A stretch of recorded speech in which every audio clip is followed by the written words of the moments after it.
Okay, good afternoon, everyone. Welcome to our session with the wonderful Paolo Moschino for Nicholas Haslam team. I'm Savannah Amerson. I'm Vice President of Sales for Cravat Inc., one of our beloved brands, Lee Jova, established 1823. We have launched into a new partnership with Nicholas Haslam to bring their designs to the North American market. Paolo Moschino for Nicholas Haslam Limited is an award-winning design studio with residential and commercial projects and clients in all corners of the globe, as well as a celebrated go-to shopping resource for exceptional design infused with continental flair. Owned and run by Paolo Moschino and Philip Vergelen, the company has become one of the most prominent and respected names in the design world. Whilst initially grounded in the principles of English design, the design aesthetic of Paolo Moschino for Nicholas Haslam Limited has evolved continuously over the years, and the influence of Paolo and Philip's continental flair has resulted in a more worldly, international point of view. Paolo and Philip, born and raised in Italy and Belgium respectively, oversee all aspects of the company's business. They're always studying, always absorbing, always looking at design, art, and architecture. The term well-traveled interiors perfectly reflects their lives. Whilst traveling the world, they derive inspiration from every conceivable source, creatively translating their discoveries into unique interiors for their clients.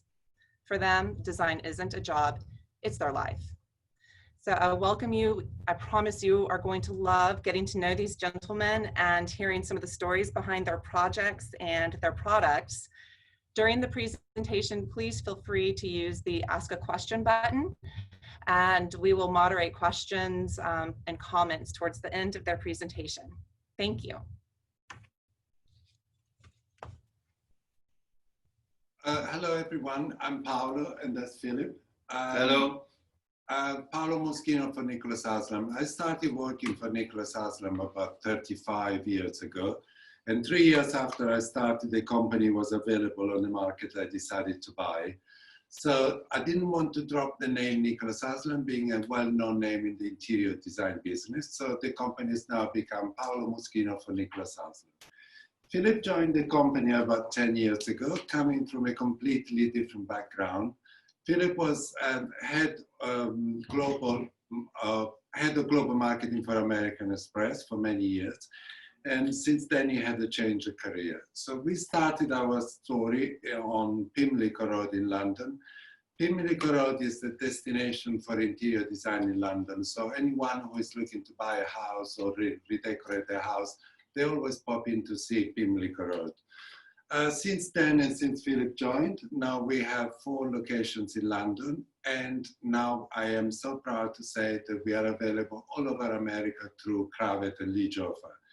America has always been a big market for us, especially for our fabric collection.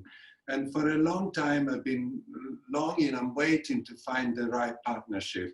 And when the offer came from Cravat, of course, I jumped with joy, and I'm so happy to be part of the Cravat family. So Philip joined us about 10 years ago, as I said. Philip is now the head of the interior design of the company. You see on the screen a project, and yes. I'll pass it to you. The reason why this project, we put it there, is the last project that was published in America. This was published in the March issue of Elle Decor. It's the largest residence that was built in the last 10 years in central London. My client had only one adjective. He wanted a very opulent house.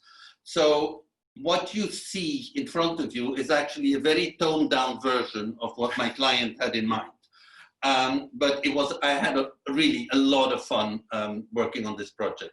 You know, these days, sometimes people question whether they should have a dining room or just leave open plan. Well, this house has 4 dining rooms. One if there are more than 40 people, one if there are 24 people, one if there are 12, or really intimately 6 people. But let's say you had a great fun by doing this job, yeah. And you know, it's our job, it's our life. So Philip and I, we are both workaholics. So literally we work 24 hours a day. And, you know, with our clients, because we spend so much time with them, they're also our friends. So we actually see the clients at weekend as well. This is another job, which is a completely different field and also has a wonderful story behind. And Philip will tell you the story, which I think is very, very funny and very attractive. These are 4 projects for one client. It started with a beach house in the south of France, and that's the picture on the left bottom corner. And when I say beach house, it literally is on the beach. It's the house stops about a meter from the sea. After we finished that house, my client bought a beautiful house in Portofino, which is north of Italy. It's a very small, very, very high-end community. The house has a spectacular view over the marina and the rest of the Mediterranean. So that, now we had these 2 properties. He then decided to buy a 1968 Fed ship boat. I'm passionate about boats, and for me, the sort of 60s is really the height of the glamour of private yachting. So it was a real pleasure to completely redo and refit that boat. The idea, the briefing of my client in the context of these 3 projects was that he wanted to have dinner in the south of France, then board his boat overnight and sleep on the boat and have breakfast in Portofino. And you made it possible. And you did it very well. The bottom right-hand corner was the next project, because as much as he loved the house in Portofino, he thought he wanted a bigger garden. So he bought the mountain just outside of Portofino and said, create me the best garden on the Mediterranean. As one does, yeah. As an interior designer, it was a little bit challenging in the beginning because I'm used to having rooms or ends of things that I create. Here, I started with a completely overgrown with a big plot of land, a mountain. So anyway, gradually the project took shape. It took about 2.5 years. In all honesty, it will never be finished because that's the nature of a garden. We now have carved out 22 terraces and pergolas and fountains and swimming pools. And I mean, it's a whole complex of areas where to spend the afternoon or party the night away. But I remember years ago when clients were asking us to not just design the house, but also to design the garden. At the beginning, I remember I was a bit panicking because obviously I'm not a gardener, nor is Philip. So we said, how do we do this? So the first garden that we did was for us. And we took some pictures with a drone from the air. And so we had sky picture of the whole property. We divided the property into sections, and then we approached the design of the garden exactly the same as we approached the design of a house. So the garden was divided into rooms, and then we have different rooms, some with walls and some without. But the garden feel was the same as the house. Here is another project which is very close to me. It's a house that I was asked to do in North London. And the client, when came to see me, the idea was, she said, Paolo, I would like to have a chateau in the center of London. And I said, this is a dream for me. Let's do a chateau. So that's what we did. And the house was beautifully finished, and the clients were very happy, and they lived a very nice life in this house. We spent so much time with them that I actually became the godson of one of their children. The godfather, yeah. Sorry, yeah. But the godfather is because I'm Italian. I didn't want to say godfather. Yeah. This is the same project. It's part of the same project. This is a room at the top of the house, which was a room that was a little bit left behind because being low ceilings, we didn't know what to do at the beginning. So I said, why don't we cover the whole thing in fabric, and we gave it a nice twist, and now it's become actually the most popular guest bedroom in the house. The picture you see here is a bedroom, and yeah. I think Oliver or whoever is doing the picture is going too fast. Wait, this is our next project, and the reason why I wanted to show this project and the following one is that when I start designing a project, my main objective is to reflect the personality of my client. I really need to get to know what kind of people but that's why we spend so much time with them. You know, what we need to know people, how they what live. their objectives are, how they live, what the tone of voice of the house is. And what you see here was actually, if you go to the next slide, is the next one or the previous one? Which one? Anyway, yeah. What you see here is a person that has an amazing art collection. What you see on the left-hand side are all Roman antiquities. And you see those bronze doors. What I think is quite funny is that these were made by an artist, and they were sort of based on Google Earth pictures of Rome. My client was from Rome, and you can see sort of a sliver of resin going through. That's the river Arno of Tevere in Rome, and with a dot of exactly where the client was born. This is a guest bedroom, and then this is the entrance in this house. Now, we come to, this is the garden. It's a small patio in central London, but what we try to, everything is off kilter in this garden. Everything is off center. So we try to trick the eye with the white columns, and there's more columns on the left and on the right. So, but it almost appears as if the fireplace is in the center, but it's not. But it's a very, very pretty small patio here in central London, and the client used it a lot, because Philip put underfloor heating and the fireplace. So even in the middle of the winter, it's nice to sit there and enjoy. Now, this is another project, the project that I did at exactly the same time, and the personality of my client and my friend in this case here is completely different.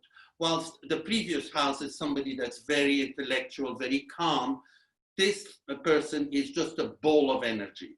She's used to be the biggest party girl in New York. She now lives in London, but she still has energy coming out of her ears. And so the briefing for this house was, she handed me a peacock feather, and she said, look at the colors in this feather. I want every single color in this feather to be in my house. So you could see how this house is an explosion of energy, and that reflects her personality. You didn't miss a single color. No. I can see. I mean, it's very colorful. Yeah. So we can go quick.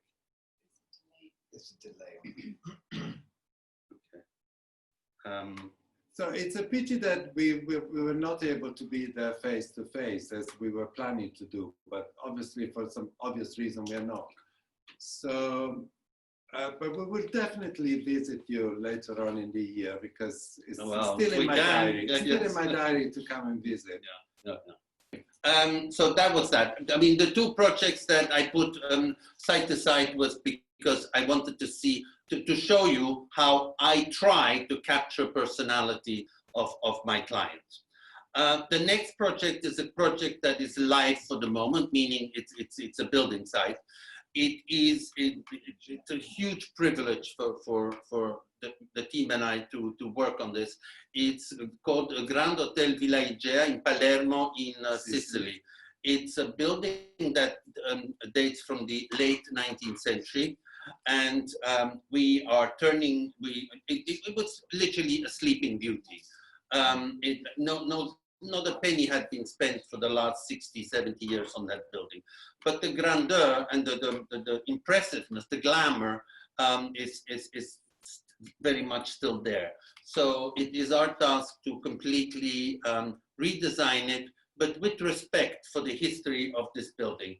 We are planning to open this hotel in April, for Easter next year. So these are a couple of the pictures of the sample rooms that we put together earlier this year. And so now the whole building is under reconstruction. There is a very nice story behind this, because a few years back, Philip and I, we arranged a birthday party for your sister, a villager. And while we were there, you know, we were in a very pretty room, you know, facing the sea, and everything was magical.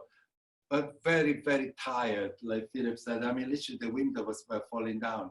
And the two of us, we said, oh, I wish one day somebody would call and say, would you like to redo this hotel? Well, when the telephone call came, finally, we couldn't believe it. So of course we jumped on the idea, and now we're working there. We're in the midst of making this happen. The next project is a very, very famous hunting lodge in Scotland. Scotland. What's happening? Okay. This is, it's a hunting lodge sitting in the middle of a 25,000 acre estate in the Highlands of Scotland. It's famous because it literally has played host to, I think, every member of the royal family in Europe, and various Vanderbilts are also in the guest book. Again, when I arrived, this was a beautiful building, but a building that needed a lot of love. We had to completely redo the interiors. The briefing of the client was that because of the weather in Scotland is not always you know, let's say Mediterranean, it's mostly gray and rain. He wanted the inside to actually be quite colorful, because he wanted it to be vibrant. He wants, when you come back after a long day of hiking and fishing and salmon fishing, he wanted a very welcoming lodge. Yeah, and I think the dining room is quite an example of that. It is entirely covered in like emerald green silk wallpaper, whilst you can't see the ceiling, but it's gilded. And so it's we managed to create again I think a very glamorous hunting lodge, as I'm sure it was at the beginning of its life. So we brought it back to life. That's 1 bedroom and 1 bathroom. There are 16 bedrooms and bathrooms. When clients come to see us for the first meeting, they always ask, what is your style? What are you going to make for me? What is it going to be like? So I always like to say our style is classic with a twist. So we always like to mix modern with antiques. So I always like to have something contemporary and something antiques mixed together. And I always like to have some humor in every room. I think every room, everywhere you are, should have some humor and should sing. And another question that clients ask us is, can you show me something you've done in the past and see maybe what you can do for me? And I said, yes, we are very happy to show you, but you will never get the same. You know, every house is different. What you see now on the screen is actually a commercial project that we did a few years back in Los Angeles. This was done for an Italian fashion company. It's a very well-established fashion company. It's called Battistoni. And they decided to open their first flagship store outside of Rome. So Philip went to Los Angeles and he created this beauty, which is? Yes, which is entirely a reinterpretation of their one shop in Rome, which is, it's an old company. It existed for about 80 or even 100 years. A famous movie. What's that movie where he says, "Oh, where are we going to Incredible Mr. Ripley"? Yeah, let's go to Battistoni. Yeah. And it's sort of the shop in Rome. You can see that it was done by several generations. Layers you start and and there's layers and layers. And whilst this is a much larger premises, I still wanted to capture that essence of layers upon layers upon layers. And it's unmistakably Italian, despite being in Beverly Hills on Rodeo Drive. Okay, Paolo Moschino collection. As I said from the beginning, we started our life as a small boutique on Pimlico Road. We now have few showrooms in London, and we have distributorship all over the world. We have all our products available in New Zealand, in Australia, all over Europe, and finally, so proud to say that we are all over America with Cravat. Our collection is fabric, lighting, furniture, and accessories. But let's concentrate on the fabrics, which is what Cravat is bringing to America for us. So our fabric collection is, I would say, divided into plain, pattern, and geometric. It's all printed in England. It's printed from a mill which is very close to London. We have been working with this mill now for 30 years. So we feel very, very close with them, and they're our friends. We're using some very old techniques, and today we are starting also with new techniques like digital printing. But most of it is block printing. Most of it is still hand block printing or screen printing. Some of the stripes obviously are done on a rotary, but it's all very sort of what I call old fashion. The base cloths are all organic. We only have pure linen, pure cotton, silk, and the linens are all from Belgium, where I really believe is the best linen. So, as I said, you know, our fabric collection is printed, geometric, and so we started our company with 4 or 5 old documents. We still have the old documents as part of our collection, although we changed to try and make them fresher, and by reducing the number of screens. The picture you see now on the screen is from our mill where we print. The collections, the way we don't actually do collections like you do fashion collections exactly 2 or 3 or 4 times a year. Philip and I, as I said at the beginning, we are kind of workaholics. So we try to create the collection as we go. So our inspiration is mainly from traveling or from reading books. Sometimes, you know, by reading a book and you read about a room and you imagine the room where it's, you know, they describe a library with a beautiful red fabrics on the wall, and you can play with your imagination and thinking, you know, what shade of red and what shade of patterns will be. So, and a lot of our designs are also done, you know, very simply. Like sometimes after dinner, we sit at the table and we do a few scribbles, which then become part of a collection. This particular one, which is called Rivière, Rivière was born almost as a mistake because we actually had a leak in our house, and Philip will tell you the story, which is funny. In our dining room in our country house, we had a leak, and we have plain curtains in that room. And when the leak was fixed and everything was done, the water had dried up. I all of a sudden saw the watermarks on the curtains. And I thought, oh, this looks actually quite pretty. So I took some pictures with my iPhone, and that was really by the accident we had in our house. This is how this pattern was created, because then we started, you know, reinterpreting it and creating repeats. And lo and behold, this is what the pattern is. And this now comes in 4 different colors. In the same collection also includes Palmyra, which is based on our admiration for a famous French designer from the 40s called Serge Roche. And that's the 3rd pattern of the collection, called Roche, again after Serge Roche. Yeah. This is it's a new blue that we are doing with the Rivière and Palmyra and Roche. This new blue will be launched in America in January. It's already available here in Europe and is proving to be very successful. The garden collection is obviously created in our country house. Philip and I, we have a passion for rattan, bamboo, anything to do with organic. And so I especially love rattan, and I like to have rattan outdoors and indoors. I like to have rattan chairs in my drawing room all the time. So we came up with these designs for the garden collection, which is a basket weave, a twig fence, and they were actually drawn at the table. You did some little watercolor. These are my doodles on the kitchen table. And then we have a very nice specialist painter that she did the watercolors, and then we send them to the mill, and they were transferred into these designs. Bamboo cane is a very popular one in our collection, and bamboo cane was born for a special client. Philip was doing a house in Palm Beach, and you started a particular design especially for that client.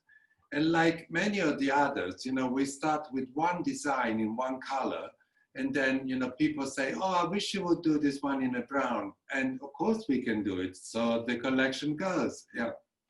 So that's an example of how our collection grows organically. Some it's from, particular points of inspiration, or some actually start for a specific project and then grow themselves into the collection. This one is a very, very pretty fabric. It's a one colorway, and we printed on linen and also on cotton. It's a fabric that I like to use a lot, and I like to use it also for lining curtains, especially if you have a French door that is facing the garden. I like to have something quite fancy for lining, so you can see from the outside. And the cotton version is very nice because it feels almost like a chintz. Opium is one of my favorite, the one you see on the screen now. Opium was, we took inspiration for this from traveling to Istanbul, which is one of our favorite destinations. We have lots of friends in Turkey. And opium was a beautiful Turkish tulip that we brought back with us, and then we started this collection. Again, opium is printed on cotton and on linen. Via Krupp was born again from another travel inspiration. There is a small little zigzag road that goes down from La Piazzetta in Capri, on the island of Capri, down to the sea.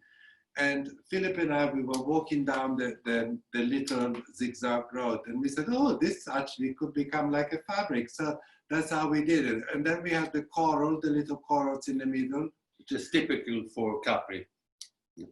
We have done now a simplified version where we drop the coral and it's just a geometric design.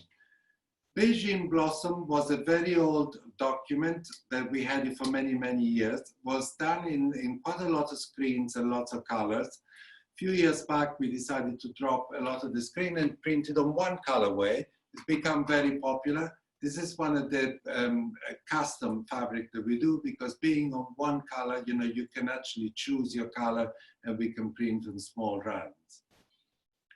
Leaf trellis was a very pretty design that again was born for a client, for a special client, the one on the left.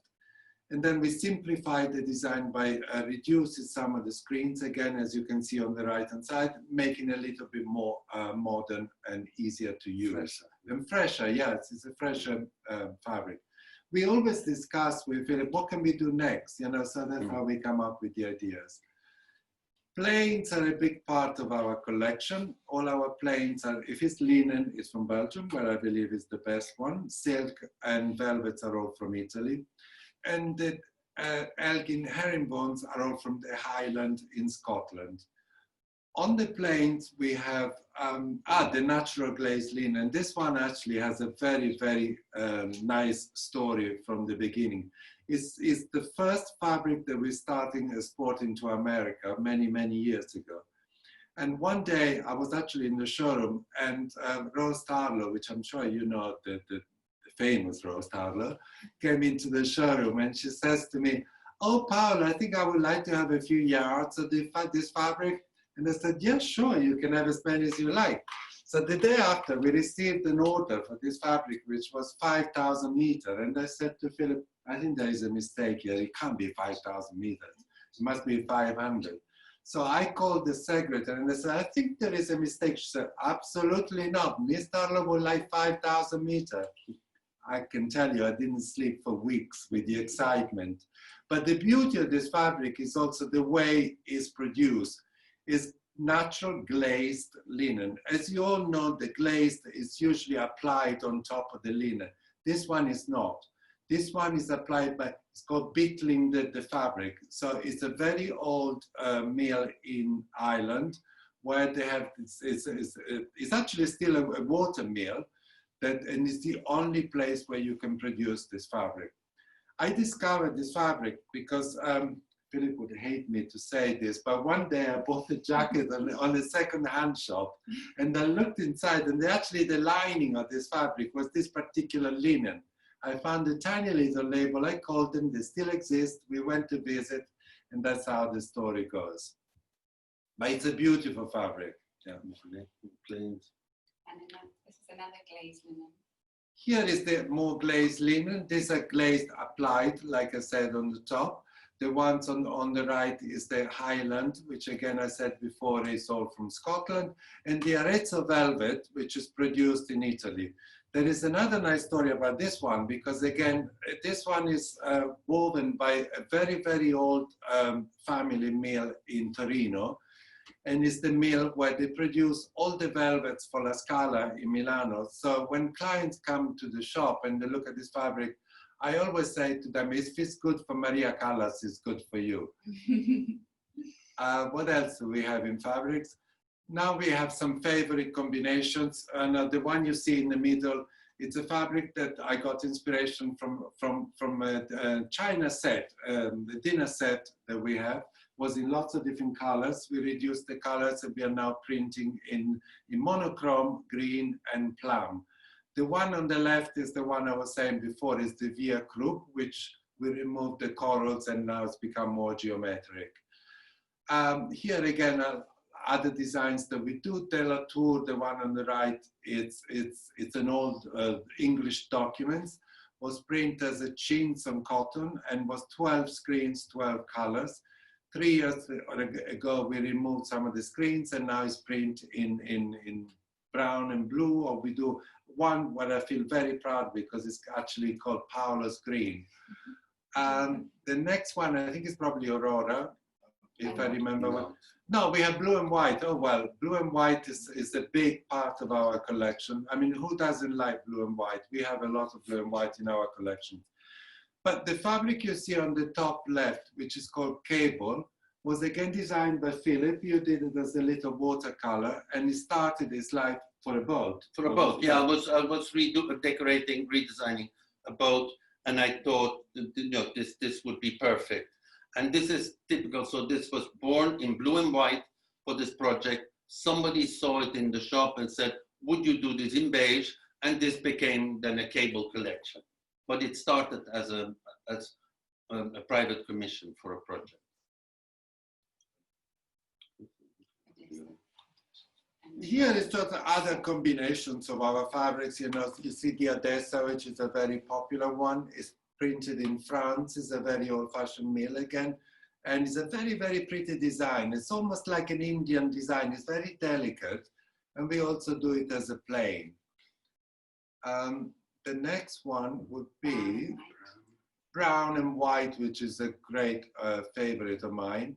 And here you can see that, you know, the way I like to mix the different patterns by, you know, there is a safari spot, there is a zebra, which I like to mix with stripes, with more old-fashioned chintz and designs. I think it always works. And the rattan, of course, there is always rattan in our life. I mean, who doesn't want a bit of rattan in their life? Aurora is definitely my favorite, and it's probably the first ever fabric that we had in our company. Aurora was found, we were doing actually a very important historic house in the country here in England. And we found a piece of old fabric in the attic in the house. And was this beautiful chintz that was produced, I think at the time in 11 colors and was printed on cotton. 3 years ago, we decided to reduce a lot of the colors, similar to the others, and do it more monochrome. And also, instead of printing on cotton, to print it on linen. This gives a completely different feel. It's a much fresher and a more contemporary feel. The picture that you just saw on the screen, and it's gone now, this one, yeah, we've gone back, was actually the cover of Veranda magazine in America. And it's an interiors by our good friend Via Granny, that we share a passion for Tangier. We both have houses in Tangier, so we spend a lot of time in the summer there. But I also like the way Via used this fabric, because a lot of our clients, they use this fabric in bedrooms, you know, or pretty chintz, but he brings it into the drawing room, giving the fabric a completely different feel. Much grander, which is what we like. And it comes in several colors. Yeah, now of course it comes in several colors. I think we are now coming to the end of our presentation. I'm terribly sorry about the technical problems that we had all the way through, but as I said, you know, we are so far away. We are on the other side of the ocean. And it's the first time we're doing this. And it's the first time we are doing one of these things. Thank you very much for staying with us. I hope you enjoyed. And I think, I don't know if you have any questions that we want to answer. Yeah.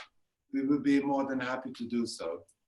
So I really appreciate that. And I wanted to thank you for joining us. Thank you very much. Thank you.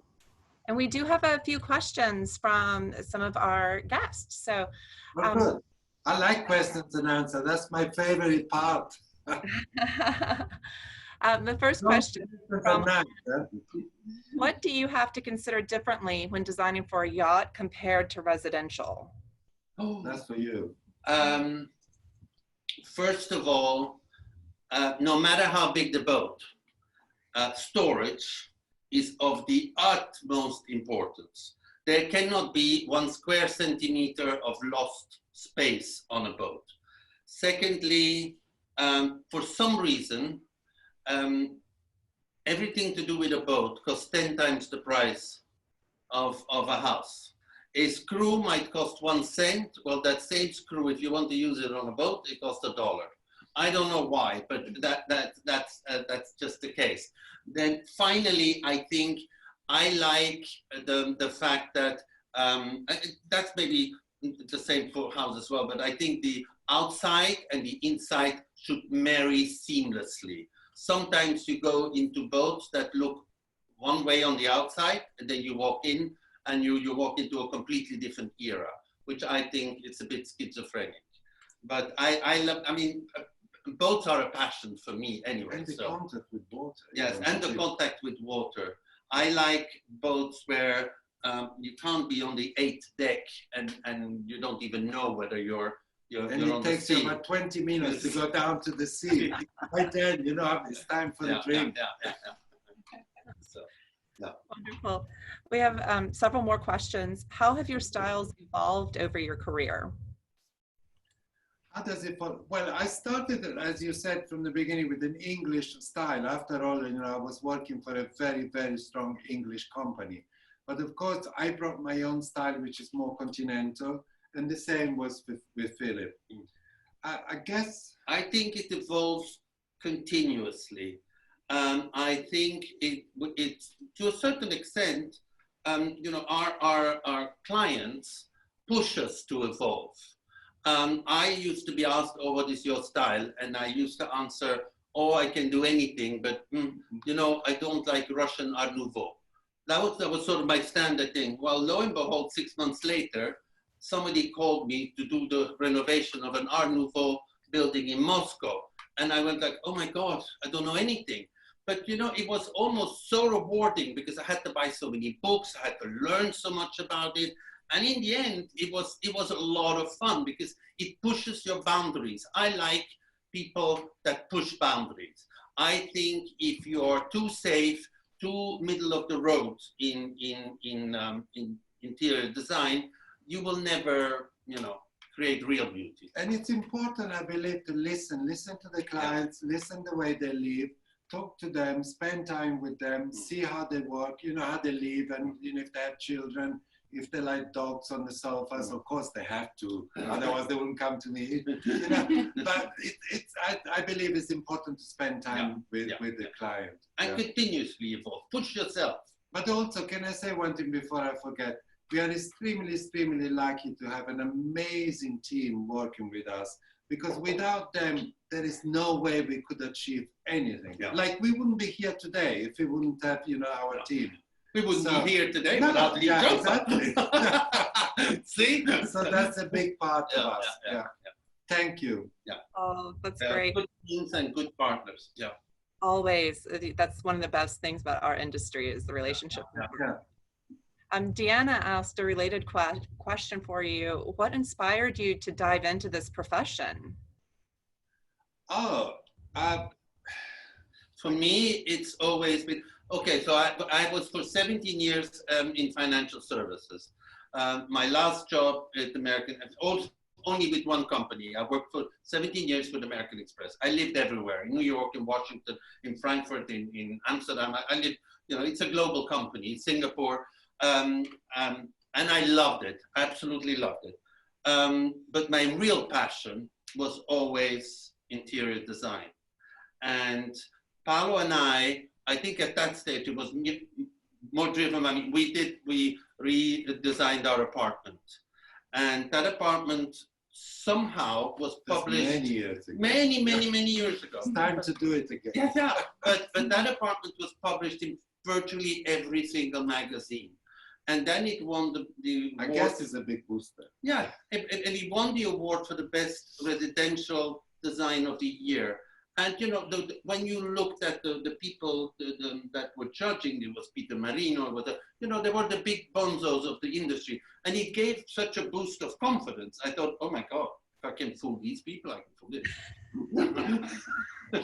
this.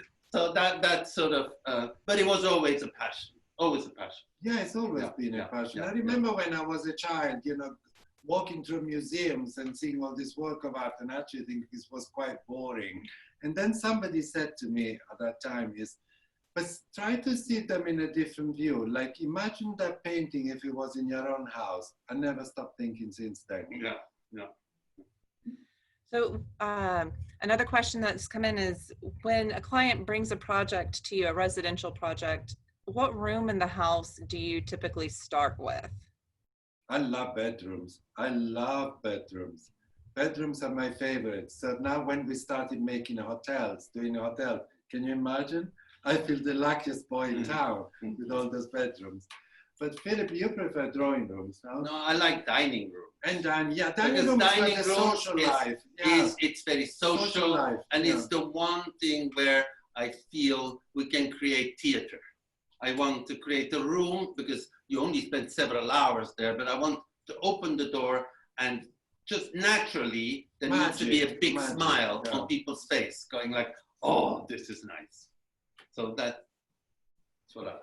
And we like dining room that get used. We like clients to use the dining room, not just for special occasions, all the time. Karina asks, what do you find most challenging when designing a home?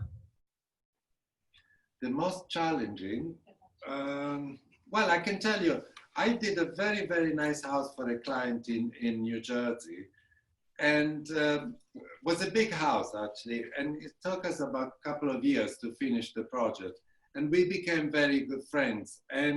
But the client just didn't want to let me go. At the end, he said, we need to find another project. And then I said, well, what can we do? Well, what can we do? She said, well, I got 3 hens, and I really would like a very pretty chicken coop. So I thought it was a joke, but actually wasn't. So we did. We built a very, very pretty house for the hens, and it was like a thatched roof, like a cottage, English cottage, with air conditioning, and it was beautiful. Yeah, so that was probably one of the most challenging jobs I've ever done in my life. Yeah. To call it a challenge might sound strange, but for me, the most important thing is to have a comfortable and good relationship with the client.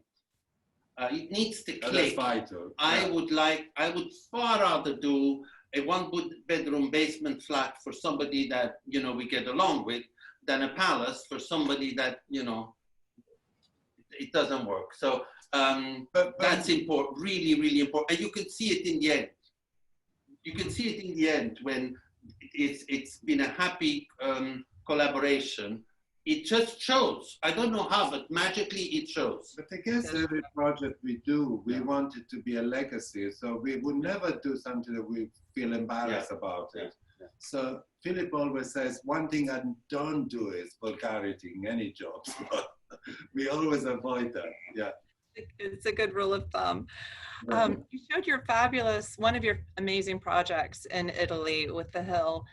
One of our attendees asked, what elements should one consider when doing landscape design? Call me. No. Oh, Philip, it's fine. Yeah. I think there are many things to take into account. There are some very basic rules which seem obvious, but when we do a garden that is right on the Mediterranean, you need to make sure that whatever plants you choose are going to survive there. At the same time, I'm not going to plant olive trees in the Swiss mountains. And it would be out of place. It just doesn't work. So I like it to be appropriate. I think it's very important from the beginning to understand how this garden is going to be used. I am doing a much smaller garden for the moment, but the briefing of, and don't forget, we're in London, the briefing of this garden is they don't want it to be too gardeny. It needs to be like an outdoor living room.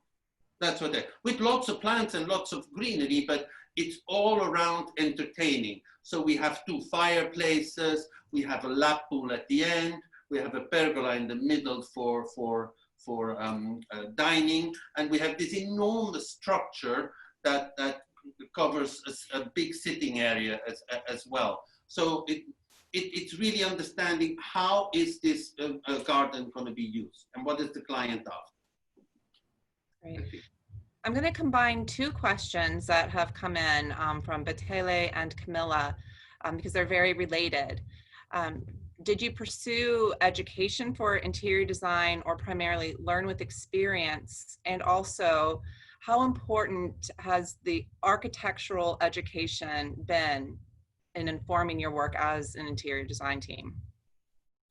Okay, I hold up my hand. No, I've never studied architecture. No, I did business school.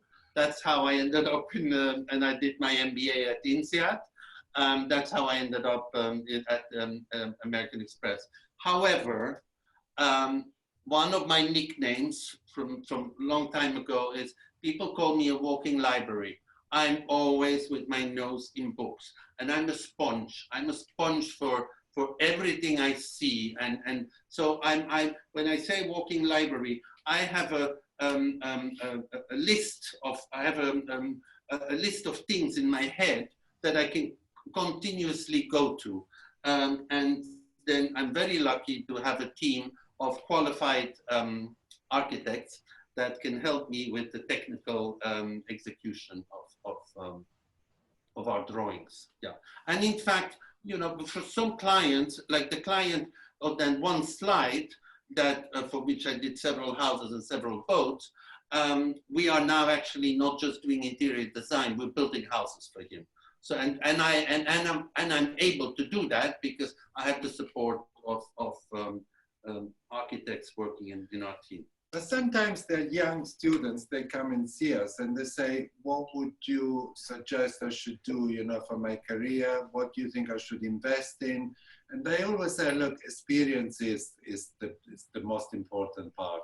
So go to work somewhere, you know, gain experience, and then you will learn. Well, there's a basic skill, of course. Of course, you need some basic, but yeah. You need the technical skills, that is for sure. The world has you know, evolved. I don't know, you know, most of our exchanges with architects and with builders is through AutoCAD. It's a language. It's the language of our industry. So, of course, you need to be able to do that. But most importantly, it's being curious and continuously look for new things. I mean, my library here in the office it's quite enormous. I like to see people taking books home for the weekend, so they can read it and come back, and then they put some post-its on things they like. We discuss and how to reinterpret things. So just be curious constantly. Learning.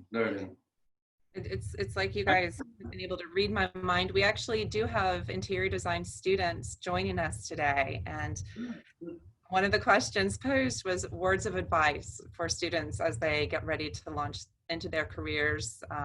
So it's great to hear that open-minded curiosity and go out, get experience, work with other talented professionals. Absolutely.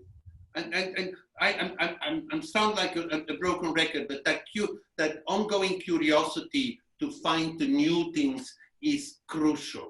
It's crucial, especially in the beginning. Yeah. A couple more questions. Is there any location in the world where you would still like to do a project?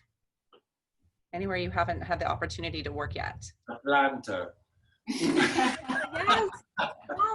Yes, good. Can't wait to have you here. Dying to come. I've never been. Never been.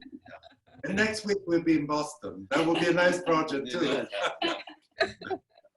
No, but America is nice for us. I mean, we like America. We really like America. Philip is doing. Currently, I have 2 live projects, one in Miami, a penthouse, and one townhouse in New York. So, you know, it's fun. I mean, it's a little bit more complicated for the moment because we can't travel, but the projects are still live, so that's fun. If I could say something maybe a bit weird, what I would love to do is to do a safari lodge in Kenya or Tanzania. I mean, I love those places. Anyone listening? That's, you know, out of Africa, recreate out of Africa. Yeah. We've done out of Caribbean. You know, Yeah. Philip started a house about 9 years ago in Dominican Republic, which was actually the very first house of Oscar de la Renta in Casa de Campo. And since then, now you've done, what, 20? Yeah, so 20, he goes, I mean, he goes, it's my he second used to home. go, to Dominican Republic all the time. But it's beautiful there, it's beautiful. We like to spend time there. And actually, can I say, last year when we were there was a big dance competition and Philip won the dance competition against all the locals. All the locals. It was fun. You know, it was really fun. Can you share a video? The job has to be fun as well. You know, I'm considered the local. I spent so much time there that, Anyway, that's fun. So another question has come in. When designing, does client involvement affect an interior designer's decision? So how engaged are you with your clients in the process? Very much. I mean, also bear in mind that a lot of our relationships are long-term. In the beginning, you need to learn and you need to understand, but most of I mean, we have a lot of returning we clients. have a lot of returning clients, which for me is the best compliment. So of course you need to have formal meetings where you're prepared and you can present but my phone rings off the hook continuously, and it could be, oh my God, I'm having a lunch tomorrow with 17 girlfriends. What color flowers should I put on the okay, fine. But so it's a friend relationship. There are people that are, you know, super confident, but for some reason, because I've done their house, they're so happy about their house, they would not move a lamp 1 inch. And they would call me to say, you know, I would really like to do that. What do I do? With almost panic in their eyes. And you go like, Verena, you can do this. You know, so it's about relationship. Yeah. Yes. Okay, so I thought it would be fun to take our last minute for a quick round of this or that with the 2 of you. So this or that, I'm going to throw out 2 options, and you tell us which your preference is. Let's see, because your work is so diverse. So this or that, design a yacht or design a home? For you, probably a yacht. For me, a home. Both, yes, both. Yeah. I like it both. Yeah. Okay, this or that, a home or a hotel? Which do you prefer to design? Home. I'll do the hotel. So many bedrooms. And all those fabrics for Lee Joffa. But our hotels, I want to make them feel like homes. So we sort of apply the same philosophy.